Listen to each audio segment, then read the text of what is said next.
दोस्तों, अगर आप अपने आलस्य से परेशान हैं, आपका किसी भी काम में मन नहीं लगता है, आप अपने काम को कल पर टालते रहते हैं, तो अब आपको अपने आलस्य को लेकर परेशान होने की जरूरत नहीं है। दोस्तों, आज हम आपके लिए जो कहानी लेकर आए हैं, इस कहानी के माध्यम से आप अपने आलस्य से बहुत जल्द छुटकारा पा सकते हैं। इसलिए इस कहानी को आराम से और शांति से पढ़ें। ये कहानी आपके लिए बहुत फायदेमंद होगी। तो चलिए शुरू करते हैं इस कहानी को। एक बार एक आलसी व्यक्ति ने गौतम बुद्ध से कहा, मुनिवर, मैं बहुत आलसी हूं, जिसके कारण मैं अपने जीवन में जो करना चाहता हूं वह नहीं कर पाता, इसलिए मुझे कोई रास्ता बताएं। बुद्ध ने उस आदमी से पूछा, क्या तुम मानते हो कि तुम आलसी हो?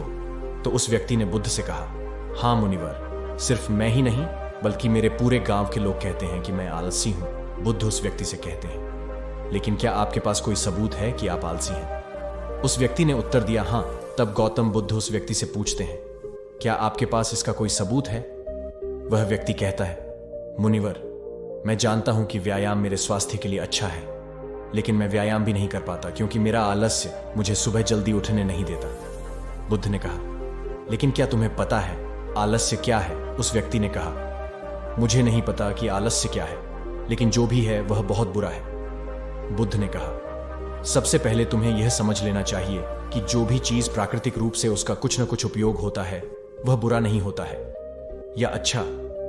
आलस्य एक भावना है, यह एक विचार है जो हम अनजाने में खुद से पैदा करते हैं। आदमी ने पूछा, लेकिन यह कैसे है? मुनिवर, तो बुद्ध ने कहा कि आलस्य पैदा होता है, इसके दो कारण हैं, पहला शारीरिक और दूसरा मानसिक। जब हम अपने किसी भी भोजन को देते हैं, शरीर जिसके अंदर जीवन शक्ति नहीं होती, हमारे शरीर में आलस्य पैदा हो जाता है, क्योंकि यह शरीर ऊर्जा से चलता है और जैसा हम इसे देते हैं यह वैसा ही विचार करता है, यह वैसा ही व्यवहार करता है। हमारे शरीर के अंदर आलस्य का एक और कारण गलत तरीके से बैठना है, गलत तरीके से सोना और गलत तरीके से चलना।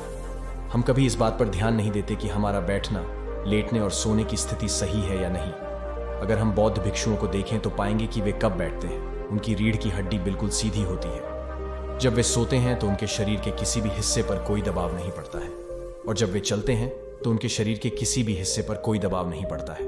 उनके दो कदमों के बीच एक लय होती है, शारीरिक स्तर पर। आलस्य का तीसरा कारण सुबह जल्दी न उठ पाना है। यह सुनकर व्यक्ति कहता है, हाँ मुनिवर, मैं सुबह जल्दी नहीं उठ पाता। यह सुनकर बुद्ध मुस्कुरा देते हैं और कहते हैं कि आप सुबह जल्दी उठ सकते हैं जब आप रात को सोने का सही समय निर्धारित करते हैं। तो हर व्यक्ति को अनुशासन का पालन करना पड़ता है, क्योंकि अनुशासन हमारे जीवन में संतुलन लाता है। ज्यादातर लोग अनुशासन को बुरा मानते हैं क्योंकि उन्हें अनुशासन का एहसास होता है, उन्हें बांधता है, जबकि सच तो यह है कि अनुशासन हमें बांधता नहीं है बल्कि मुक्त करता है। तब व्यक्ति बुद्ध से पूछता है, लेकिन हमें इसकी शुरुआत कहां से करनी चाहिए, जैसे ठीक से खाना, बैठना या लेटना, सुबह जल्दी चलना आदि।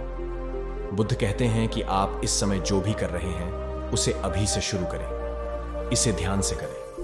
पहले आप मन के स्तर पर आलस्य को समझें, अन्यथा अधिकांश स्थितियों में मन ही है जो शरीर के कारण आलस्य पैदा करता है, क्योंकि मानसिक आलस्य का पहला कारण हमारी पुरानी गलत धारणाएं हैं। हमें लगता है कि हम ऐसा करने में सक्षम नहीं थे, पिछली बार भी ऐसा ही किया था, इस बार भी हम ऐसा नहीं कर पाएंगे। जब हम खुद को सक्षम नहीं मानते हैं तो आलस्य अपने आप ही हम पर हावी हो जाता है। दूसरा कारण है छोटे और आलसी लोगों का साथ देना।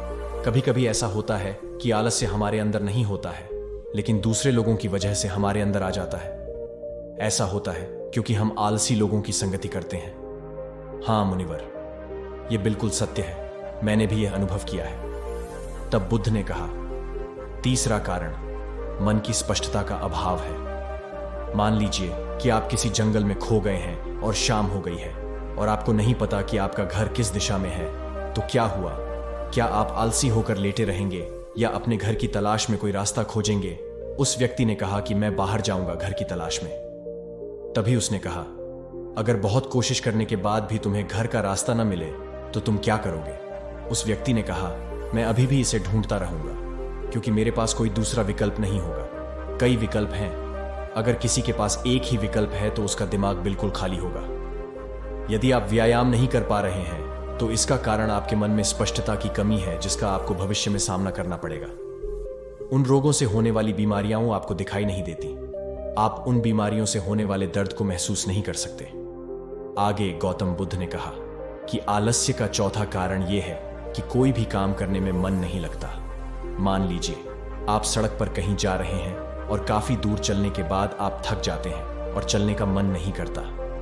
ऐसा तब हो रहा है जब आप किसी शेर को अपने पीछे भागते हुए देखते हैं। तो क्या ऐसी स्थिति में भी आप अपने आलस्य के कारण वहीं रुकेंगे? नहीं नहीं। तो समझ लीजिए कि आलस्य आपको वह काम करने से रोकता है जिसे करने का कोई बड़ा कारण नहीं है।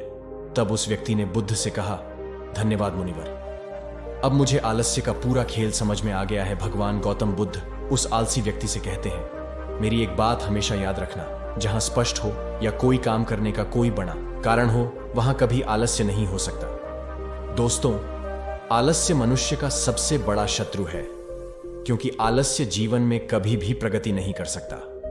चलो, आलस्य मनुष्य को इतना निकम्मा बना देता है कि उसे परिश्रम से घृणा हो जाती है और वह सदैव आराम की अवस्था में ही रहना चाहता है। इसके लिए मेहनत के चश्मे की जरूरत होती है, जो आलसी व्यक्ति के पास नहीं होता।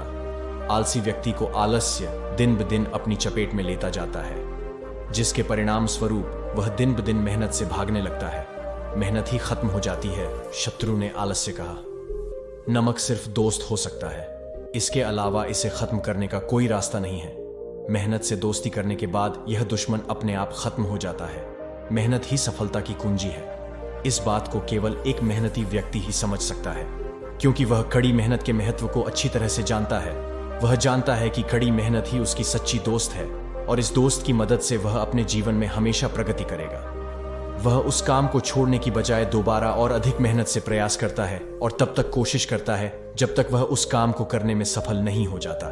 और इसके विपरीत आलसी व्यक्ति किसी छोटे से काम को करने की कोशिश करता है।